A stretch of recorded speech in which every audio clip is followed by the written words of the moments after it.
All right, so we're going to get started. If anybody joins afterwards, that's fine. We'll let them in. Good morning, everybody. My name is Kelly McDonald from Detail Roofing. And as the title suggests, today we are going to be talking about preparing condominium towers for winter. For anybody in the group that may have condominium townhomes, that is a subject that we talked about last month as well, how to prepare those roof types specifically for winter and the common issues that they face. If anybody missed that, please let me know at the end and we can have a recording of that sent over to you so you're aware of those specific issues as well.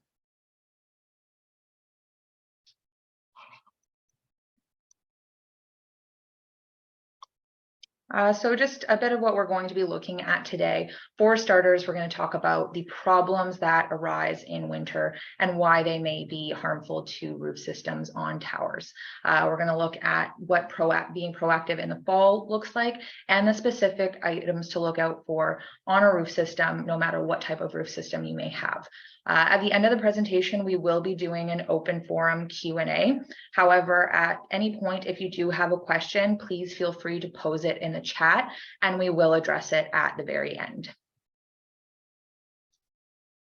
So for starters, no matter what type of roof system you have at your building, all different membrane types and waterproofing systems can experience the negative effects of winter weather. So I'm just going to quickly talk about some of the most common membrane systems that we see, just so everybody is aware.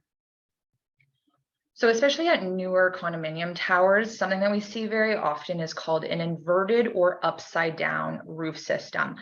So in this type of system, the actual membrane layer can vary. Most often we do see a liquid rubber or a liquid tar.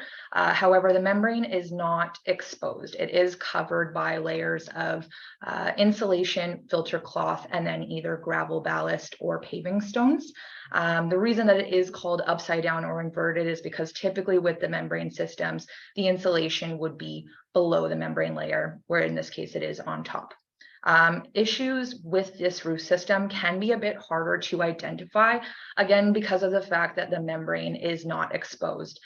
So when you're up there doing an inspection, it isn't feasible to remove all of the gravel to expose the membrane and see what it is that's going on. But there are other ways to identify particular issues that may cause leaks or further damages down the line. Built up or tar and gravel roof system. So for a very long time, this was a primary flat roofing system. It is asphalt based. We do tend to see it on older condominium towers because this system has been replaced with newer, more modern flat roofing systems. Because of the fact that it is commonly seen on older towers and isn't often installed anymore, a lot of the times when we do come across it, whether in winter or otherwise, we do tend to find a lot of issues just because they are often nearing the end of their serviceable life. The primary system that has replaced flat roofing, the built-up roof system, would be a styrene butadiene styrene or a 2-ply SBS. So this is also an asphalt-based roofing system, commonly torch applied. However, there are options for cold applied adhesives or a peel and stick membrane layer. A variety of different options with this one here as far as the installation goes. This is a very great roof system because of the strength and redundancy that it offers. As far as where we see it in condo towers, it's very rare that we're seeing it throughout all of the different roof areas. Typically, we're seeing it on upper roof areas, elevator rooms, mechanical rooms, front canopies or terraces. And then outside of that, we do often see it on flat roof townhomes. So looking at some of the most common issues that arise throughout the winter time. One of the primary things is the temperature fluctuations that we experience. So these temperature fluctuations and the way that it causes the roof system to expand and contract, it adds a lot of stress on the roof, which can lead to cracks and splits in the actual membrane system itself.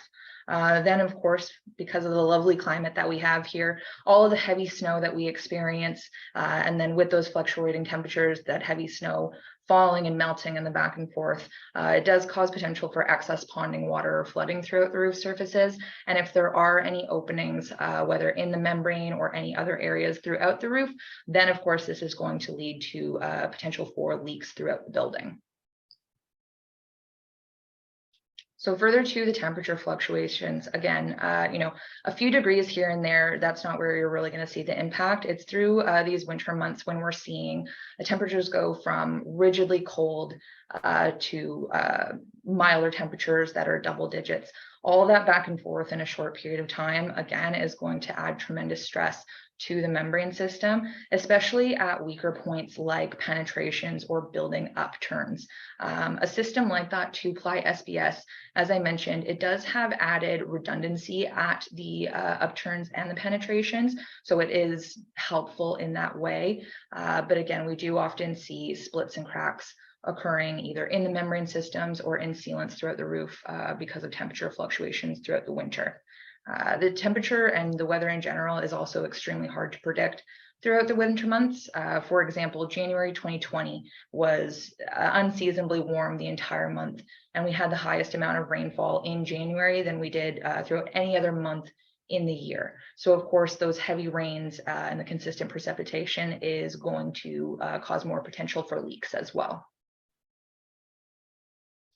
And just a little visual here, again, in situations, whether it's from rain or melting snow, if you do have a case where you do have excessive ponding water on the roof and you do have defects throughout, it is just great potential for interior leaks to occur.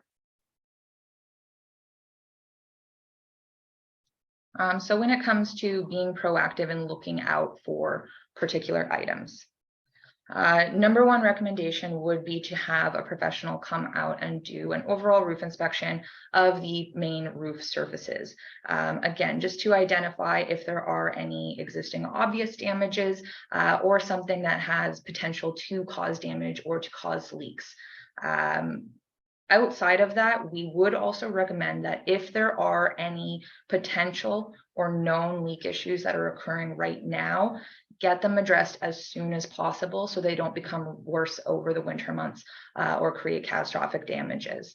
So in cases like this, there's sometimes where we'll go out and do a leak investigation and we find out that it's been occurring for months or years. In some cases, of course, there are tricky leaks where investigations have occurred, but it's just hard to diagnose, or it goes away for a little bit and then comes back.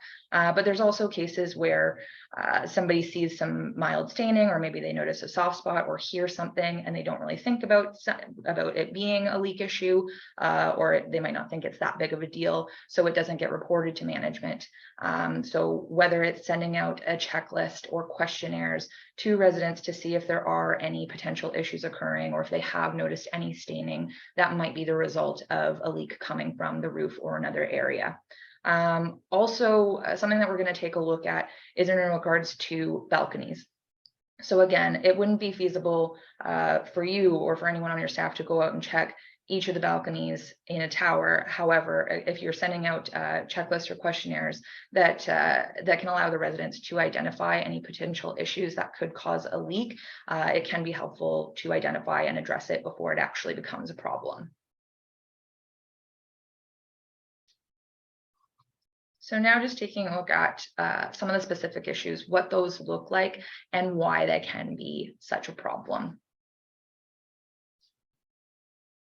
So again, with the potential of snow accumulation or excessive ponding water on a roof surface, you definitely want to make sure that the drains throughout the rooftop, all of the drains, are clear of any debris, vegetation, or anything else that may be blocking it and affecting the drainage of the roof surface itself.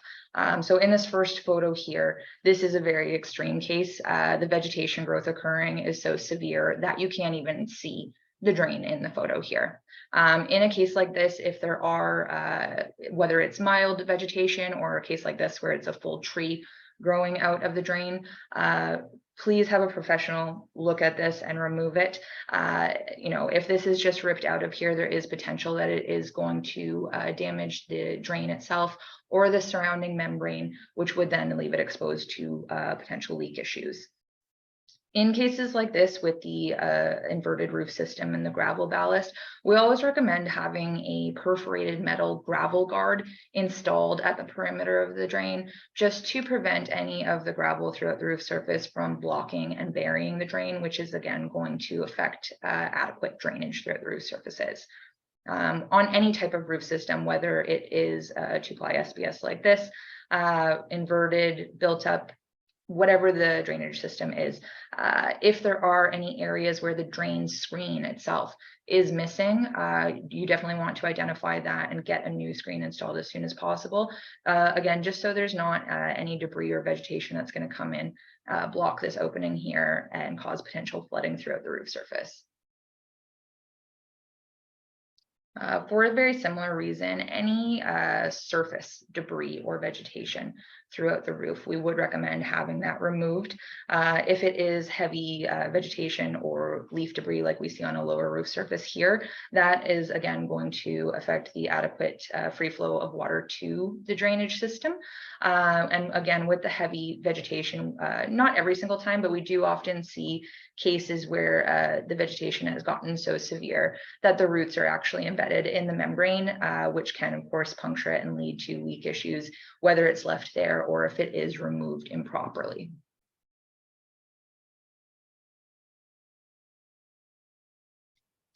So deteriorated sealants, sealants like caulking or liquid detailer, they're going to act as a first line of defense in preventing any water entry. And as I'm sure you all know, caulking and other sealants, there are a number of different areas throughout the roof where caulking and detailers can be applied or should be applied. So if there are cases where there is existing caulking, just making sure that it is being monitored so that if there are any splits or cracks in it, like we see in these cases here, that's being renewed so that water isn't entering here. Even in cases where there aren't any splits or cracks that have occurred just yet, if it has been on for a long time and it is starting to become brittle and deteriorate, it might be something that you want to have addressed in the fall, just to prevent any of those temperature fluctuations causing splits and cracks throughout the winter, which can lead to leak issues. When it comes to caulking or any other type of liquid application, we always recommend that when the new sealant is applied, the existing sealant is first removed and the area is cleaned and prepared, just to make sure that that new sealant is going to adhere properly and have the longest lifespan possible. Some of the things that we see very often with metal flashing, whether it's the cap flashing over the parapet wall or any wall flashing metal cladding, is if the water has gotten in where there is any deteriorated or missing caulking, we don't often see any waterproofing membrane or layer underneath of the metal. In some cases we do, and it has become deteriorated. In other cases, there's just nothing there. It's just exposed plywood.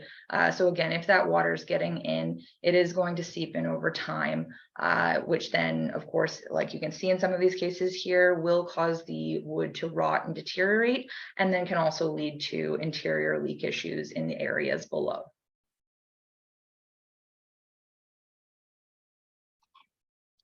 Roof penetrations is a big one, and again, there are so many different areas throughout the roof where whether it's a plumbing stack, a mechanical unit, or anything else is penetrating the roof, and these areas are often weak points and first affected by temperature fluctuations and that expansion and contraction in the membrane.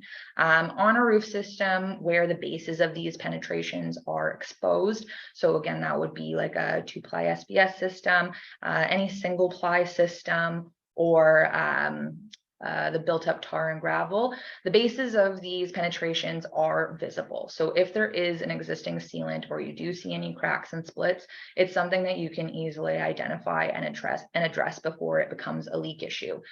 Similarly with wall penetrations, we do often see cases where there is a big, large opening here where the penetration is going through the wall. So in cases like that, we would recommend adding some reinforcement and then a liquid detailer, just to make sure that any water or wind-driven snow isn't going to enter through those openings and get into the building. Again, with the inverted roof systems, that's where it does become a bit trickier, just because in cases like these, you can't see this when you're just walking throughout the roof system.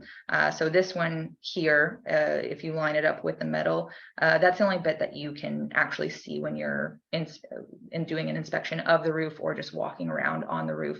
However, once the layers of the roof system were exposed, this had corroded to the point that there were holes all throughout the flashing at the penetration. So there are different ways that these can be identified if there are areas where there is really severe deteriorated sealant or rusting. It might be something that you want to be having a look at periodically to try and determine if there are any issues occurring. Another way that can be beneficial just to identify potential leak issues is completing a walk through any spaces directly below the roof surface to see if there is any exposed daylight. So the top photo here was in a mechanical room, and again, a deleted penetration here. There was a bit of an opening due to damage on the flashing on the roof surface. So because of the fact that you can see daylight here, of course, that meant any water or snow sitting up here was able to get into the building. In a case like this, where we had a section of the building had a sloped roof surface, and there was actually an attic space beneath this, when you went into the attic space, there were several areas from the ridge of the roof where you could see daylight coming in. Any cases like that, if you can see out, water can get in. So identifying that and coming up with solutions to seal those areas and mitigate any water ingress is something that we would recommend before the winter months when we do have such a high volume of snow and fluctuating weather. So again, just looking at an idea of what those penetration bases look like on the inverted roof systems that might require inspection.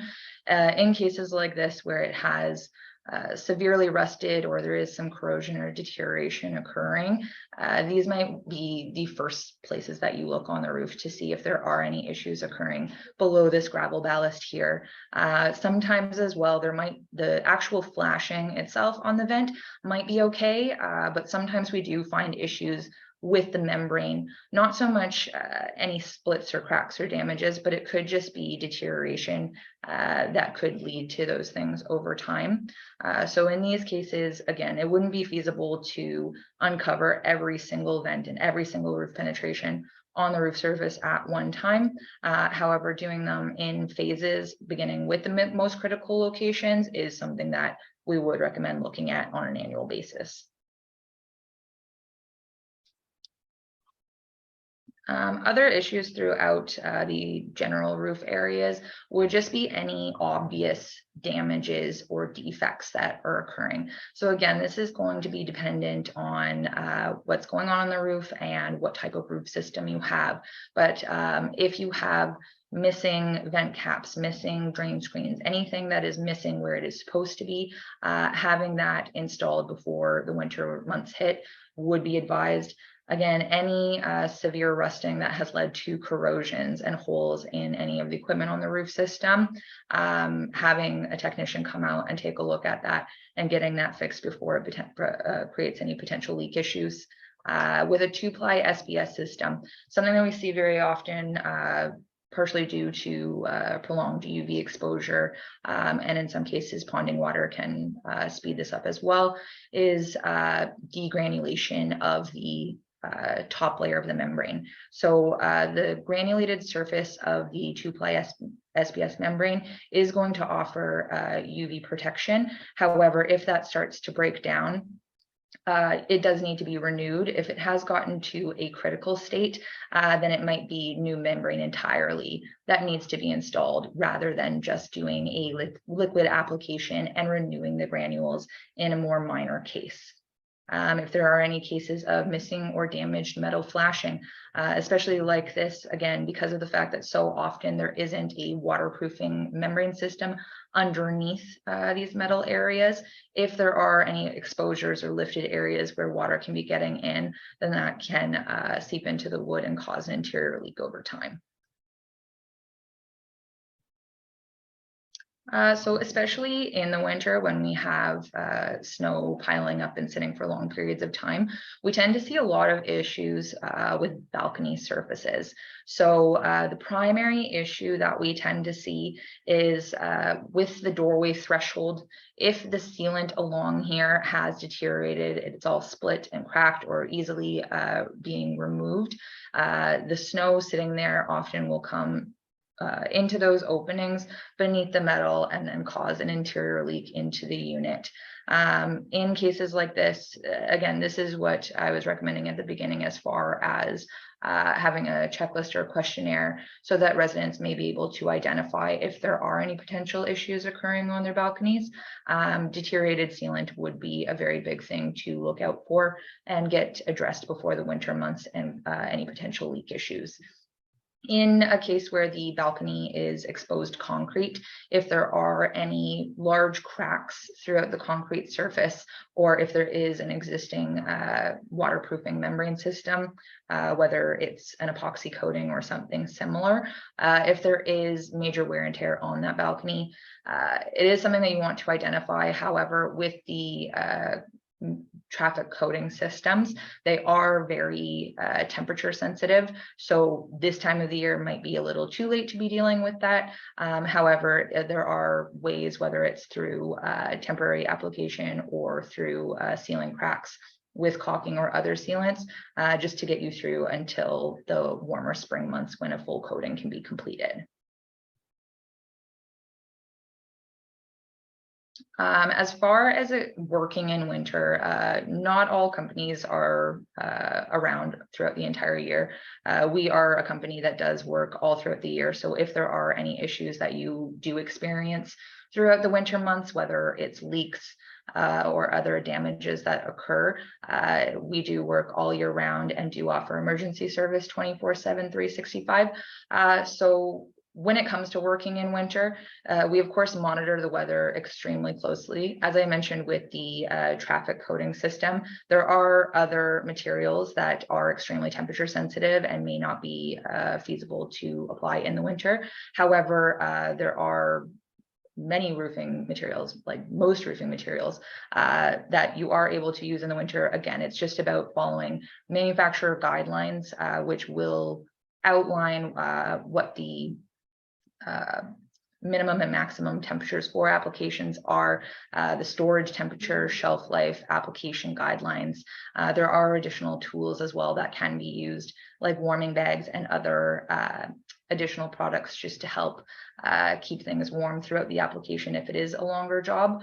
And again, the temperature is being monitored very closely so that if there is a particular day that isn't going to be adequate for any sort of roofing application, it may be rescheduled to a time where it is a bit more more mild out and adequate for the application.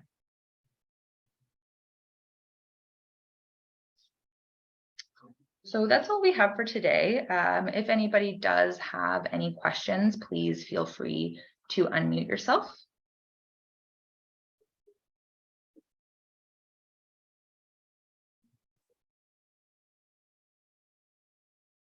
We also will be sending out an email later today. So if there is anything that that you think of after the fact, or if there are any building specific issues that you're having that you want to discuss, we are more than happy to discuss that with you and figure out how we may be able to help.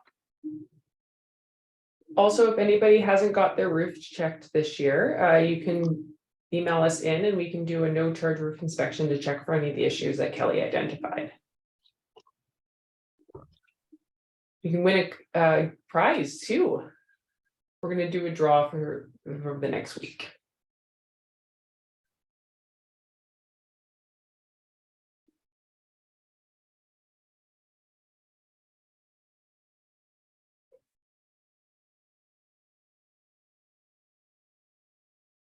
Okay, if nobody has any questions, then that is all we have for today. Again, thank you everybody so much for taking the time to join us. I will be sending out an email very shortly. And as stated, if there is anything that comes up, or if you do need an assessment completed on your building, please let us know and we will have somebody there as soon as possible.